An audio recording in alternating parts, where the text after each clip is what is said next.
ಕತೆ ನಿಮ್ಮ ಭಾವ ಚಾನಲ್ಗೆ ಸ್ವಾಗತ. ಈ ಹೃದಯ ಗೀತೆ ನಿನಗಾಗಿ ಸಂಚಿಕೆ 68. ಹೇಳು, ಮತ್ತೇನು ವಿಷಯ ಇದೆ? ನಾನು ಎಲ್ಲೆಲ್ಲಿ ಹೋಗಿ ಇನ್ಫಾರ್ಮೇಷನ್ ತೆಗಿಬೇಕು? ಕೇಳಿದ ಶಿವ ತನ್ನೆದುರಿಗೆ ಕುಳಿತಿದ್ದ ವ್ಯಕ್ತಿಗೆ. ಎಲ್ಲ ಡೀಟೇಲ್ಸ್, ಅಡ್ರೆಸ್ ಆ ಬೈಕ್ಗೆ ಹಾಕಿದ್ದೀನಲ್ಲ, ಆ ಬ್ಯಾಗ್ನಲ್ಲಿದೆ. ನೀನು ಹೋಗುವಾಗ ಅದನ್ನು ತಗೊಂಡು ಹೋಗು ಎಂದವರು ನಿಲ್ಲದೆ ನಡೆದೇ ಬಿಟ್ಟರು. ಶಿವ ಅವರು ಹೇಳಿದಂತೆ ಆ ಬ್ಯಾಗ್ ಹಿಡಿದು ತಾನಿದ್ದ ಹೋಟೆಲಿಗೆ ನಡೆದ. ತನಗೆ ಸಿಗುತ್ತೇನೆಂದು ಹೇಳಿದ ವ್ಯಕ್ತಿ ಸಿಕ್ಕಾಗಿತ್ತು. ಯಾರಿಗೂ ಅನುಮಾನ ಬರಬಾರದು, ಮುಂದೆ ಸಿಕ್ಕಿ ಬೀಳಬಾರದೆಂದು ಆ ಕೆಲವು ಸೆಕೆಂಡುಗಳ ಭೇಟಿಯಷ್ಟೇ ಅವರಿಬ್ಬರದ್ದು. ಅವ ಹೋಗಿದ್ದು ರಣದೇವನಿಗೆ ಡ್ರಗ್ ಸಪ್ಲೈ ಮಾಡುತ್ತಿದ್ದವರನ್ನು ಕಂಡುಹಿಡಿಯಲು. ಅದರ ಸಣ್ಣ ಜಾಡು ಹಿಡಿದು ಬಂದವ ಈಗ ದೊಡ್ಡ ಬಲೆಯನ್ನೇ ಬೀಸಿದ್ದ. ತನ್ನ ಕೆಲಸ ಮಾಡುತ್ತಾ ಶಿವ ಶಕ್ತಿಗೆ ಬೆಳಗ್ಗೆ ಒಮ್ಮೆ ಕರೆ ಮಾಡಿರುತ್ತಿದ್ದ. ಮತ್ತವನು ಕರೆ ಮಾಡುವುದು ರಾತ್ರಿಯೇ. ಇನ್ನು ಶಕ್ತಿ ಕೂಡ ಅವನ ನಿಜ ಕೆಲಸ ತಿಳಿಯದೆ ಅವ ಹೇಳಿದ್ದ ಸುಳ್ಳನ್ನೇ ನಂಬಿದ್ದಳು. ಅವನಿಗೆ ಕರೆ ಮಾಡಬೇಕು ಎನ್ನಿಸಿದರೂ ಅವ ವ್ಯಸ್ತವಾಗಿರುವನೆಂದು ಸುಮ್ಮನಾಗಿ ಬಿಡುತ್ತಿದ್ದಳು. ಅವ ರಾತ್ರಿ ವಿಡಿಯೋ ಕಾಲ್ ಮಾಡಿಯೇ ಮಾತನಾಡುತ್ತಿದ್ದ. ಹೀಗೆ ವಾರ ಕಳೆದಿತ್ತು. ಶಿವ ತನಗೆ ಸಿಕ್ಕ ಎಲ್ಲ ಅಡ್ರೆಸ್ಗಳಿಗೆ ಭೇಟಿ ಕೊಟ್ಟು ಬಂದಿದ್ದ. ಅವನ ಯೋಜನೆಗಳು ಯಾರಿಗೂ ತಿಳಿಯದಂಥವು. ಇತ್ತ ಶಕ್ತಿ ತನ್ನ ಮುಂದಿನ ಹೆಜ್ಜೆಗೆ ತಯಾರಾಗಿದ್ದಳು. ಅಂದು ಭಾನುವಾರವಿತ್ತು. ಶಿವ ಬೆಳಗ್ಗೆ ಕರೆ ಮಾಡಿ ಮಾತನಾಡಿದಾಗ ಶಕ್ತಿ ಹೆಚ್ಚೇನೂ ಮಾತನಾಡದೆ ಕೆಲಸದ ನೆಪ ಹೇಳಿ ಕರೆ ತುಂಡರಿಸಿದ್ದಳು.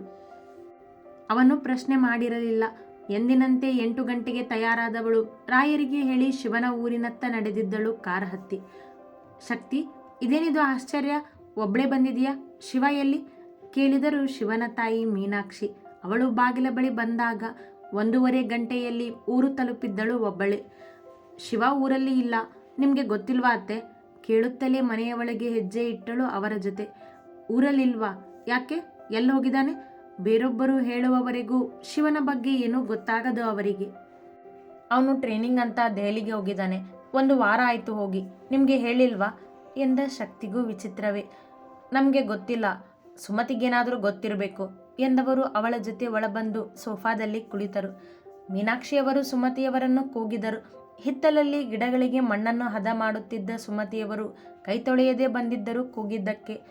ಅರೆ, ಯಾವಾಗ ಬಂದೆ ಶಕ್ತಿ? ಶಕ್ತಿಯನ್ನು ನೋಡುತ್ತಾ ಕೇಳಿದರು. ಈಗ ಬಂದೆ ಆಂಟಿ, ನಗುತ್ತಾ ಎಂದಳು. ಶಿವ ಟ್ರೈನಿಂಗ್ ಅಂತ ದೆಹಲಿಗೆ ಹೋಗಿದ್ದಾನಂತೆ. ನಿನಗೇನಾದರೂ ಗೊತ್ತಿತ್ತಾ ಸುಮತಿ? ಕೇಳಿದರು ಮೀನಾಕ್ಷಿ. ಇಲ್ಲ ಅತ್ತಿಗೆ, ಅವನು ವಾರ ಆಯಿತು ಕಾಲ್ ಮಾಡಿ ಎಂದವರು ಅಲ್ಲಿಯೇ ಇದ್ದ ವಾಶ್ ಬೇಸಿನ್ನಲ್ಲಿ ಕೈ ತೊಳೆದರು. ಇರು, ನಿನಗೆ ಕುಡಿಯೋದಕ್ಕೆ ಟೀ ಮಾಡ್ಕೊಂಡು ಬರ್ತೀನಿ ಎಂದ ಮೀನಾಕ್ಷಿಯವರು ಮೇಲೆ ಏಳುತ್ತಿದ್ದಂತೆ. ಬೇಡ ಅತ್ತೆ, ಎಲ್ಲ ಮುಗಿಸ್ಕೊಂಡೇ ಬಂದಿದ್ದೀನಿ, ಕುತ್ಕೊಳ್ಳಿ ನೀವು ಎಂದು ಅವರ ಕೈ ಹಿಡಿದು ಕೂರಿಸಿದಳು. ನಿಮ್ಮ ತಂದೆನೂ ಕರ್ಕೊಂಡು ಬರಬೇಕಿತ್ತು, ಒಬ್ಬಳೇ ಬಂದಿದೆಯಲ್ಲ ಕೇಳುತ್ತಾ ತಮ್ಮ ಕೈಯನ್ನು ಸೆರಗಿಗೆ ಒರೆಸುತ್ತಾ ಅವಳ ಪಕ್ಕದಲ್ಲಿ ಬಂದು ಕುಳಿತರು. ನಾನೇ ಬೇಡ ಅಂತ ಕರ್ಕೊಂಡು ಬಂದಿಲ್ಲ, ನಾನು ನಿಮ್ಮ ಹತ್ರನೇ ಮಾತಾಡಬೇಕಿತ್ತು. ಶಿವನಿಗೆ ನಾನು ಇಲ್ಲಿ ಬಂದಿರೋದು ಗೊತ್ತಿಲ್ಲ, ಗೊತ್ತಾಗೋದು ಬೇಡ. ಅಂದಾಗೆ ಮಾವ ಎಲ್ಲಿ? ನೇರ ಅವಳ ಮಾತುಗಳು. ಭಯವಿಲ್ಲದೆ ಸರಾಗವಾಗಿ ಮಾತನಾಡಿದಳು. ಅವರೆಲ್ಲರ ಗುಣ ಅವಳಿಗೆ ಮೊದಲ ಭೇಟಿಯಲ್ಲಿಯೇ ಗೊತ್ತಾಗಿತ್ತು. ಅವರು ತೋಟದ ಕಡೆ ಹೋಗಿದ್ದಾರೆ. ಯಾಕೆ? ಏನು ಮಾತಾಡಬೇಕಿತ್ತು ಕೇಳಿದರು ಮೀನಾಕ್ಷಿ. ಶಿವ ಯಾಕೆ ನಿಮ್ಮೆಲ್ಲರಿಂದ ದೂರ ಇರ್ತಾನೆ? ತನ್ನ ವಿಷಯಗಳನ್ನ ಯಾಕೆ ಯಾರ ಹತ್ರನೂ ಹೇಳ್ಕೊಳ್ಳೋದಿಲ್ಲ? ಅವನು ಕಾಲ್ ಮಾಡಿದರೆ ಆಂಟಿಗೆ ಮಾಡ್ತಾನೆ, ನಿಮ್ಮ ಜೊತೆ ಅಪ್ಪಿತಪ್ಪಿಯೂ ಮಾತಾಡೋದಿಲ್ಲ. ಅವತ್ತು ನಾವು ಇಲ್ಲಿಗೆ ಬಂದಾಗಲೂ ನೋಡಿದ್ದೀನಿ ಅವನನ್ನು. ನಿಮ್ಮನ್ನ ಕಂಡ್ರೆ ಸಿಟ್ಟಾಗ್ತಾನೆ. ಯಾಕೆ? ಈಗಲೇ ನೋಡಿ, ಅವನು ಊರಿಗೆ ಹೋಗಿರೋ ವಿಷಯನೇ ಗೊತ್ತಿಲ್ಲ ನಿಮಗೆ ಯಾರಿಗೂ. ಮೀನಾಕ್ಷಿಯವರನ್ನು ನೋಡುತ್ತಾ ಕೇಳಿದಳು. ಅವಳ ಧ್ವನಿ ಸಹಜವಾಗಿದ್ದರೂ ಮನದಲ್ಲಿ ಆತಂಕವಿತ್ತು. ಎಲ್ಲಿ ಅವರು ತನಗೆ ಏನಾದರೂ ಅನ್ನುವರು ಅಥವಾ ಶಿವನಂತೆ ನಿನಗೆ ಬೇಡವಾಗಿದ್ದು ಎಂದು ಬಿಡುವರೋ ಎಂದು. ಇದೆಲ್ಲ ಈಗ ಯಾಕೆ ಶಕ್ತಿ ಕೇಳಿದರು ಸುಮತಿ. ಮೀನಾಕ್ಷಿ ತಲೆ ತಗ್ಗಿಸಿ ಕುಳಿತರು. ಅವನು ನಿಮ್ಮೆಲ್ಲರ ಜೊತೆ ನಡ್ಕೊಳ್ಳೋ ರೀತಿ, ಅದರಲ್ಲೂ ಅತ್ತೆ ಮಾವನ ಜೊತೆ ಅವನು ಕೋಪದಿಂದ ನಡ್ಕೊಳ್ಳೋದು ನನಗೆ ಒಂಚೂರು ಇಷ್ಟ ಇಲ್ಲ ಆಂಟಿ. ಕಾರಣ ಕೇಳಿದರೆ ಹೇಳೋದಿಲ್ಲ. ಅದಕ್ಕೆ ಸಮಯ ನೋಡಿಕೊಂಡು ನಾನೇ ಬಂದೆ ಇಲ್ಲಿಗೆ ನಿಮ್ಮನ್ನು ಕೇಳೋದಕ್ಕೆ. ಅವನು ಹೇಳೋದಿಲ್ಲ ಅಂತ ನಿರಾಕರಿಸಿದ ಮೇಲೆ ನಾವು ಹೇಳೋ ಮಾತಿಲ್ಲ ಶಕ್ತಿ. ಒಂದೇ ಮಾತಿನಲ್ಲಿ ನಿರಾಕರಿಸಿದರು ಮೀನಾಕ್ಷಿ.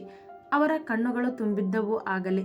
ಹೆತ್ತ ಹೊಟ್ಟೆಯ ಸಂಕಟ ಅವರ ಮನದಲ್ಲಿ, ಮುಖದಲ್ಲಿ.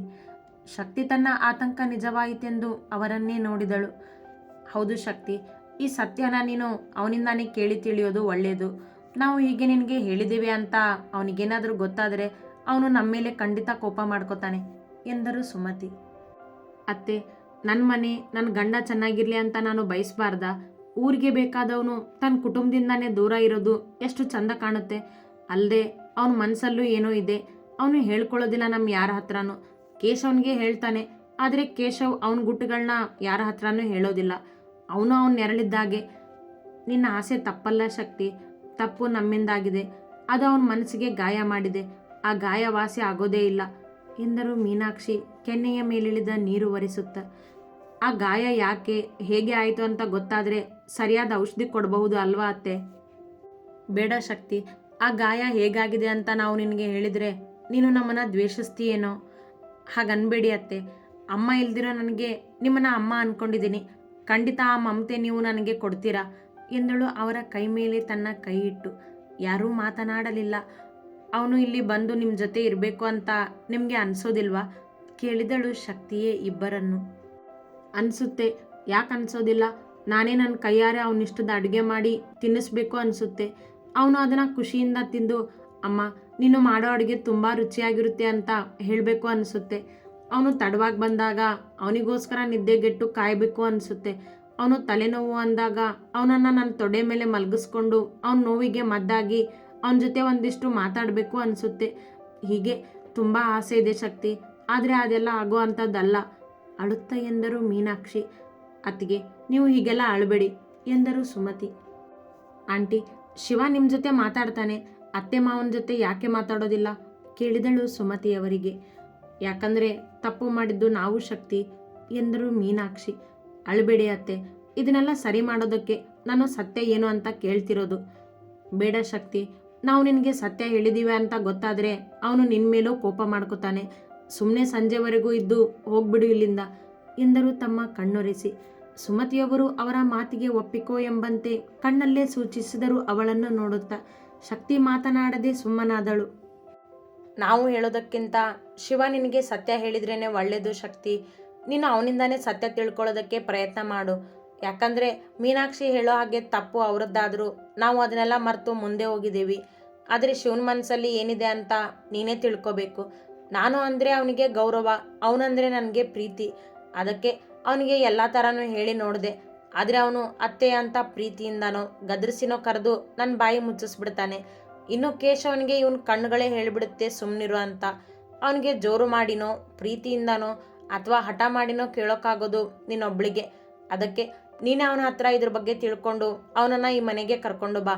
ಅವನ ಜೊತೆ ಮಾತನಾಡದೆ ಮೀನಾಕ್ಷಿ ಅನುಭವಿಸ್ತಿರೋ ಸಂಕಟ ಯಾವ ತಾಯಿಗೂ ಬೇಡ ಈ ಭೂಮಿ ಮೇಲೆ ಎಂದ ಸುಮತಿಯವರು ಶಕ್ತಿಯನ್ನು ತಮ್ಮೆದುರು ಕೂರಿಸಿಕೊಂಡು ಹೇಳುತ್ತಿದ್ದರು.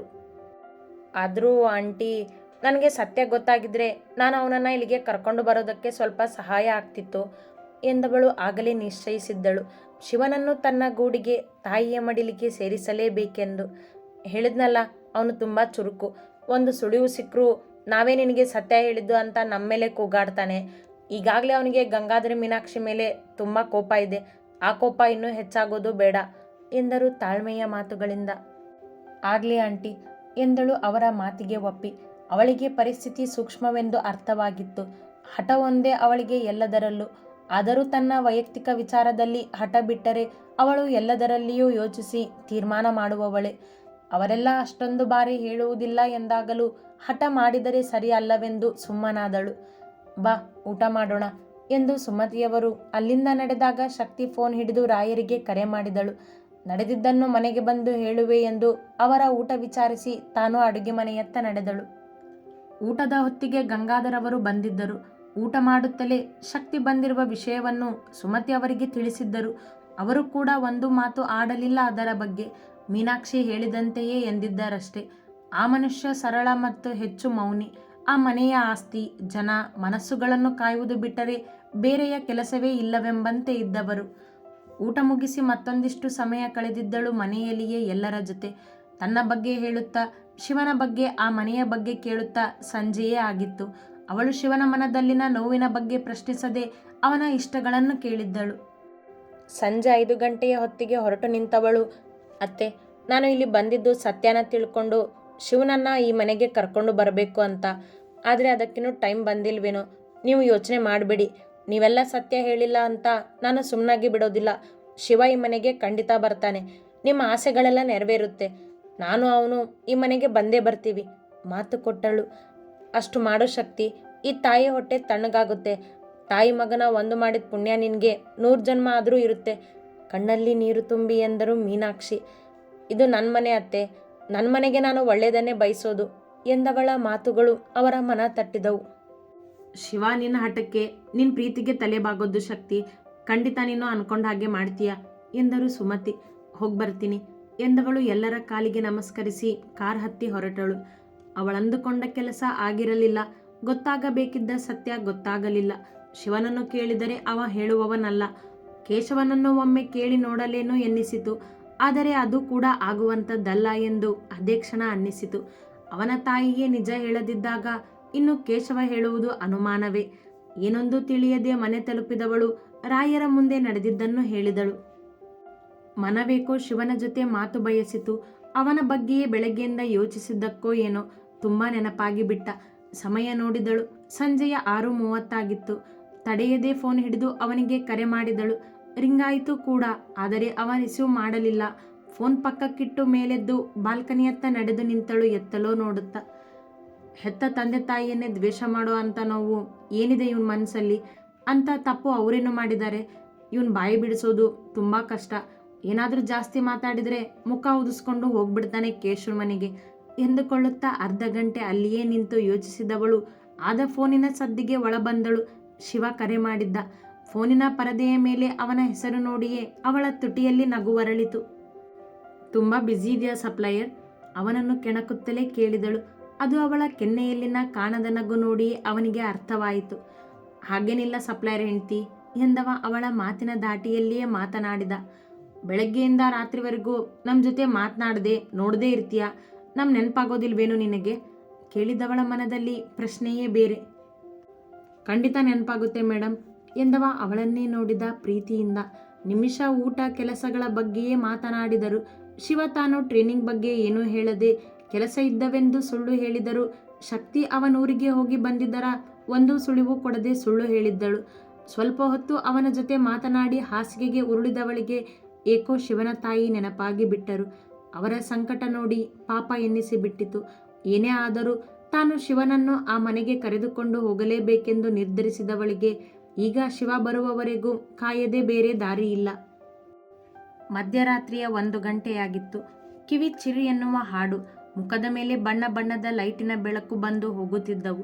ನಶೆಯಲ್ಲಿ ಕುಣಿಯುತ್ತಿದ್ದವರನ್ನು ನೋಡುತ್ತಾ ಅಲ್ಲಿಯೇ ಕುಳಿತಿದ್ದ ಶಿವ ಮುಂಬೈನ ಪಬ್ ಒಂದರಲ್ಲಿದ್ದ. ಆ ಪಬ್ ಅಡ್ರೆಸ್ ಕೊಟ್ಟಿದ್ದು ಅವನಿಗೆ ಸಹಾಯ ಮಾಡುತ್ತಿರುವ ವ್ಯಕ್ತಿಯೇ. ಕೈಯಲ್ಲಿ ಮದ್ಯಪಾನವಿರುವ ಗ್ಲಾಸ್ ಇತ್ತು. ಅವನ ಕಣ್ಣುಗಳು ಆ ಸ್ಥಳದ ಮೂಲೆ ಮೂಲೆಯ ಮೇಲಿತ್ತು. ಅಲ್ಲಿಯೇ ನಶೆಯಲ್ಲಿ ತೇಲುತ್ತಿದ್ದವರನ್ನು ಗಮನಿಸುತ್ತಿದ್ದ ಅವ. 10 ನಿಮಿಷ ಕಳೆದಾಗ ಬಾಗಿಲಿನಲ್ಲಿ ಒಬ್ಬ ಬರುತ್ತಿದ್ದಂತೆ ಅವನ ಕಡೆಗೆ ಓಡಿದರು ಅಲ್ಲಿದ್ದ 5-6 ಹುಡುಗಿಯರು. ಅವ ನೋಡಲು ಸುಂದರನೇ. ನಶೆಯಲ್ಲಿ ತೇಲುತ್ತಿದ್ದವ ಅಲ್ಲಿದ್ದ ಎಲ್ಲರಿಗೂ ನಶೆಯನ್ನೇ ಹಚ್ಚುವವ ಹಣ ಪಡೆದುಕೊಂಡು. ಒಳಬಂದವನೇ ನೇರವಾಗಿ ನಡೆದದ್ದು ಅಲ್ಲಿ ಕುಡಿಯುತ್ತಾ ಕುಳಿತಿದ್ದ ಒಬ್ಬಳು ಸುಂದರಿಯ ಬಳಿ. ಭುಜದವರೆಗಿದ್ದ ಕೂದಲು, ಕಿವಿಯಲ್ಲಿ ಹೊಳೆಯುವ ಹಗುರವಾಗಿರುವ ಬಳೆಯಂತಿದ್ದ ಇಯರಿಂಗ್ಸ್, ಬಂಗಾರ ಬಣ್ಣದ ಮಿಂಚುವ ತೋಳು, ತೊಡೆಮುಚ್ಚದ ಅಂಗಿ ತೊಟ್ಟವಳು ಅವನತ್ತ ನೋಡದೆ ಕುಡಿಯುತ್ತಾ ಕುಳಿತಿದ್ದಳು. ಯಾಕಿಷ್ಟೊಂದು ಕಾಡಿಸ್ತೀಯ ನೀನು? ನನ್ನನ್ನು ಒಪ್ಕೊಂಬಿಡು, ನಿನ್ನನ್ನು ನಾನು ರಾಣಿ ಮಾಡ್ಕೋತೀನಿ ಎಂದ ಅವಳ ಮುಂದೆ ನಡೆದು. ಅವಳು ಅವನತ್ತ ಒಮ್ಮೆ ನೋಡಿ ಮತ್ತೆ ಗ್ಲಾಸ್ ಹಿಡಿದು ಕುಳಿತಳು ಅವನನ್ನು ಕಡೆಗಣಿಸುವಂತೆ. ಏಯ್ ಇಲ್ಲಿ ನೋಡು ಎಂದ ಅವಳ ತೋಳು ಹಿಡಿದು ತನ್ನತ್ತ ಎಳೆಯುತ್ತಾ. ಅವಳು ಅವನನ್ನೇ ದಿಟ್ಟಿಸಿದಾಗ, ನೋಡು ಇವರೆಲ್ಲ ನಾನೇ ಬೇಕು ಅಂತ ನನ್ನ ಹಿಂದೆ ಬಿದ್ದಿದ್ದಾರೆ, ಆದರೆ ನಾನು ಬೇಡ ಅನ್ನೋ ನಿನ್ನ ಹಿಂದೆ ಬಿದ್ದಿದ್ದೀನಿ ಎಂದ ಕೊಂಚ ಒರಟಾಗಿ. ಇದೆಲ್ಲ ಬೇಡದ ಮಾತುಗಳು ಶಾನ್, ಎಲ್ಲಿದೆ ನನ್ನ ಮಾಲು ಅವಳೆಂದಾಗ ತನ್ನ ಹಿಂದಿದ್ದ ತನ್ನ ಹುಡುಗನ ಕೈಲಿದ್ದ ಚೀಲ ತೆಗೆದುಕೊಂಡು ಅವಳ ಮುಂದೆ ಹಿಡಿದ. ಅದನ್ನು ತೆಗೆದುಕೊಂಡವಳೆ ತನ್ನ ಪರ್ಸ್ ಹಿಡಿದು, ನಿನ್ನ ಹಣ ಎಂದು ಅವನ ಮುಂದೆ ಕಂತೆ ಕಂತೆ ಹಣ ಹಿಡಿದಳು. ಅವ ಅದನ್ನು ತೆಗೆದುಕೊಂಡು ತನ್ನ ಹುಡುಗನ ಕೈಯಲ್ಲಿ ಕೊಟ್ಟು ನಿಂತ. ಅವಳು ಹೊರಡಲು ಚೇರಿನಿಂದ ಇಳಿಯುತ್ತಿದ್ದಂತೆ, ಯೋಚಿಸು ಕ್ಷೀರ, ನಿನ್ನನ್ನು ಈ ದಂಧೆಯ ರಾಣಿಯನ್ನಾಗಿ ಮಾಡ್ತೀನಿ. ಹೀಗೆ ನನ್ನ ಹತ್ರ ತಗೊಂಡು ಅವರಿಗೆಲ್ಲ ಹಂಚೋ ಬದಲು ನೀನೇ ನೇರವಾಗಿ ವ್ಯವಹಾರ ಮಾಡಬಹುದು. ಪ್ರತಿದಿನ ಅವಳಿಗೆ ತೋರಿಸುವ ಆಸೆ ಅದು. ಇದಕ್ಕೋಸ್ಕರ ಕಾಯ್ತಿದ್ದಾರೆ ಅಲ್ಲಿ. ಲೇಟ್ ಆಗುತ್ತೆ ನನಗೆ. ಕೈಯಲ್ಲಿದ್ದ ಚೀಲ ತೋರಿಸಿ ಎಂದವಳು ನಡೆದು ಬಿಟ್ಟಳು ಹೊರಗೆ. ಈ ಎಲ್ಲವನ್ನೂ ಶಿವ ಕುಳಿತಲ್ಲಿಯೇ ನೋಡಿದ್ದ. ಅವರ ಮಾತುಗಳು ಕೇಳಲಿಲ್ಲವಾದರೂ ಅವರನ್ನು ನೋಡಿ ಕೊಂಚ ಅರ್ಥ ಮಾಡಿಕೊಂಡ. ಅವಳು ಚೀಲದಲ್ಲಿ ತೆಗೆದುಕೊಂಡು ಹೋಗಿದ್ದು ಡ್ರಗ್ ಎಂದು ಅವನಿಗೆ ಗೊತ್ತಿತ್ತು. ಅದರ ಜಾಡು ಹಿಡಿಯಲೆಂದೇ ಬಂದಿದ್ದನಲ್ಲ. ಹೊರ ಹೋದವಳನ್ನು ಬಿಟ್ಟು ಅಲ್ಲಿಯೇ ಇದ್ದ ಕೋಣೆಗೆ ಒಂದಿಬ್ಬರು ಹುಡುಗಿಯರ ಜೊತೆ ಒಳ ಹೋದ ಶಾನ್ನನ್ನು ನೋಡುತ್ತಾ ಕುಳಿತ. ತುಸು ಹೊತ್ತಾದರೂ ಹೊರಗೆ ಬಾರದವನಿಗೆ ಅಲ್ಲಿಯೇ ಕುಳಿತು ಕಾಯುವುದು ಸರಿಯಲ್ಲವೆನ್ನಿಸಿದಾಗ ಆ ಪಬ್ನಿಂದ ಹೊರನಡೆದು ಯಾರಿಗೂ ಕಾಣದಂತೆ ಮರೆಯಲ್ಲಿ ನಿಂತ ಅವನಿಗಾಗಿಯೇ ಕಾಯುತ್ತ. ಸಮಯ ಆಗಲೇ 2 ಗಂಟೆ ದಾಟಿತ್ತು. ನಿದ್ದೆಗೆ ಕಣ್ಣು ಬಯಸಿದ್ದವು. ಆದರೂ ಬಿಡದ ಕರ್ತವ್ಯ ಅವನದ್ದು. ವಾರದಿಂದ ಅವನಿಗೋಸ್ಕರವೇ ಕಾದಿದ್ದ. ಸಿಕ್ಕಿರಲಿಲ್ಲ ಅವ. ಈಗ ಸಿಕ್ಕಾಗ ತಾನು ಆಲಸಿತನ ಮಾಡುವವನಲ್ಲ. ಸುಮಾರು 2 ಗಂಟೆಯ ನಂತರ ಶಾನ್ ಹೊರಬಂದು ಕಾರ್ ಹತ್ತಿದ. ಶಿವನಿಗೆಂದೇ ಬೈಕ್ ಕಾದು ನಿಂತಿತ್ತು ಅಲ್ಲಿ. ಅವನಿಗೆ ಅಡ್ರೆಸ್ ಹೇಳಿದ್ದ ವ್ಯಕ್ತಿಯೇ ಎಲ್ಲವನ್ನೂ ಸಿದ್ಧ ಮಾಡಿದ್ದರು. ಬೈಕ್ ಹತ್ತಿ ಶಾನ್ ಕಾರನ್ನು ಹಿಂಬಾಲಿಸಿದ. ಇದುವರೆಗೂ ತನಗೆ ಸಹಾಯ ಮಾಡುವ ವ್ಯಕ್ತಿಗೆ ಗೊತ್ತಾಗದ ವಿಷಯವನ್ನು ಇವ ತಿಳಿಯುವವನಿದ್ದ. ಇಷ್ಟೊತ್ತಾದರೂ ಕಾಲ್ ಮಾಡಲಿಲ್ವಲ್ಲ ಇವನು, ಯಾಕೆ? ಯೋಚನೆಗೆ ಬಿದ್ದಿದ್ದಳು ಶಕ್ತಿ. ಬೆಳಗ್ಗೆ ಬೇಗನೆ ಕರೆ ಮಾಡುವ ಶಿವ ಅಂದು 11 ಗಂಟೆಯಾದರೂ ಕರೆ ಮಾಡಿರಲಿಲ್ಲ. ತಾನೇ ಮಾಡಿದಾಗ ಸ್ವಿಚ್ ಆಫ್ ಎಂದು ಬಂದಿತ್ತು. ಕೊಂಚ ಭಯವೂ ಆಗಿತ್ತವಳಿಗೆ. ಕೇಶವನಿಗೂ ಕರೆ ಮಾಡಿ ಕೇಳಿದಳು. ಅವ ಕೂಡ ಗೊತ್ತಿಲ್ಲ ಎಂದಿದ್ದ. ಶಿವ ತನ್ನ ಕೆಲಸ ಮುಗಿಸಿಕೊಂಡು ಬೆಳಗ್ಗೆ 5 ಗಂಟೆಯ ಹೊತ್ತಿಗೆ ಹೋಟೆಲಿಗೆ ಬಂದು ಮಲಗಿದ್ದ. ಅದು ಇವಳಿಗೆ ಗೊತ್ತಾಗುವುದಾದರೂ ಹೇಗೆ? ತನಗಾದ ಆತಂಕದಲ್ಲಿ ಒದ್ದಾಡಿಬಿಟ್ಟಳು ಶಕ್ತಿ. ಮಧ್ಯಾಹ್ನವಾಗುತ್ತಿತ್ತು. ಯಾವ ಕೆಲಸವೂ ಮಾಡದೆ, ಯಾರ ಜೊತೆಯೂ ಮಾತನಾಡದೆ ಕುಳಿತವಳ ಫೋನ್ ರಿಂಗಣಿಸಿತು. ಶಿವ ವಿಡಿಯೋ ಕಾಲ್ ಮಾಡಿದ್ದ. ಫೋನ್ ಹಿಡಿದು ಅವನ ಹೆಸರು ನೋಡಿದವಳಿಗೆ ಈಗ ಜೀವ ಬಂದಿತ್ತು.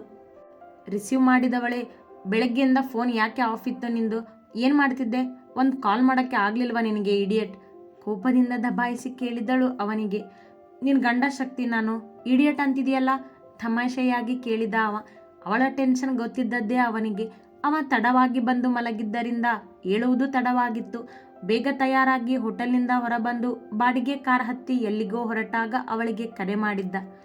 ಎಷ್ಟು ಟೆನ್ಷನ್ ಆಗಿತ್ತು ಗೊತ್ತಾ ನನಗೆ ಎಂದವಳ ಮುಖದ ಭಾವನೆ ಅವನಿಗೆ ಅವಳ ಮೇಲೆ ಪ್ರೀತಿ ಹೆಚ್ಚಾಗುವಂತೆ ಮಾಡಿತ್ತು. ಸಾರಿ ಎಂದ ಪ್ರೀತಿಯಿಂದ. ಅವ ಹತ್ತಿದ್ದ ಕಾರ್ ಟ್ರಾಫಿಕ್ನಲ್ಲಿ ನಿಂತಿತ್ತು. ಯಾಕಿಷ್ಟು ಲೇಟ್ ಆಯಿತು ನೀನು ಕಾಲ್ ಮಾಡೋದು? ಫೋನ್ ಯಾಕೆ ಆಫ್ ಇತ್ತು ಎಂದು ಕೇಳಿದವಳ ಪ್ರಶ್ನೆಗೆ ಅವ ಉತ್ತರಿಸುವ ಮೊದಲೇ ಶಿವನ ಪಕ್ಕದಲ್ಲಿನ ಕಿಟಕಿಯಲ್ಲಿ ಒಬ್ಬ ವ್ಯಕ್ತಿ ಬಂದು, ಸರ್ ಏ ದೇಖೆ ದೂಧ್ ಕಾ ಸ್ವೀಟ್ ಹೇಯೇ ಲೀಜಿಯೇ ಎಂದು ತಾನು ಮಾರುತ್ತಿದ್ದ ಸ್ವೀಟ್ ಹಿಡಿದು ತೋರಿಸುತ್ತಾ ಕೇಳಿದ. ಅವ ಒಬ್ಬ ಬೀದಿ ಬದಿಯ ವ್ಯಾಪಾರಿ. ಶಿವ ಅವನತ್ತ ತಿರುಗಿ ಅವನ ಕೈಯಲ್ಲಿದ್ದ ಸ್ವೀಟ್ ನೋಡುತ್ತಾ ನಹಿ ಚಾಹಿಯೇ ಎಂದ. ಶಕ್ತಿ ಎಲ್ಲವನ್ನ ನೋಡಿ ಕೇಳಿಸಿಕೊಳ್ಳುತ್ತಿದ್ದಳು. ಸರ್ ಮುಂಬೈ ಕಾ ಫೇಮಸ್ ಸ್ವೀಟ್ ಹೇಯೇ ಲೀಜಿಯೇ ಸರ್ ಎಂದ. ಶಿವ ತಕ್ಷಣ ಶಕ್ತಿಯತ್ತ ನೋಡಿದ. ಶಿವ, ನೀನು ಹೋಗಿದ್ದು ದೆಹಲಿ ಅಲ್ವಾ? ಮತ್ತೆ ಅವರು ಮುಂಬೈ ಅಂತಿದ್ದಾರೆ? ಕೇಳಿಯೇ ಬಿಟ್ಟಳು ಅವ ತನ್ನತ್ತ ನೋಡಿದಾಗ. ಅವನ ಮೈ ರೋಮಗಳೇ ಎದ್ದು ನಿಂತವು ಅವಳ ಪ್ರಶ್ನೆಗೆ. ಮನವೊಮ್ಮೆ ನಡುಗಿದಂತಾಯಿತು. ಅವನ ಕಳ್ಳಾಟ ಸಿಕ್ಕಿಬಿದ್ದಿತೋ ಅಥವಾ ಏನಾದರೂ ನೆಪ ಹೇಳಿ ಅವಳನ್ನು ಮತ್ತೆ ನಂಬಿಸುವನೋ? ಅತಿ ಹೆಚ್ಚಿನ ಕಥೆಗಳಿಗಾಗಿ ಹಿಂಬಾಲಿಸಿ ಪ್ರತಿಲಿಪಿ ಆ್ಯಪ್ನಲ್ಲಿ ಪ್ರತಿಮಾ SH ಅವರನ್ನು.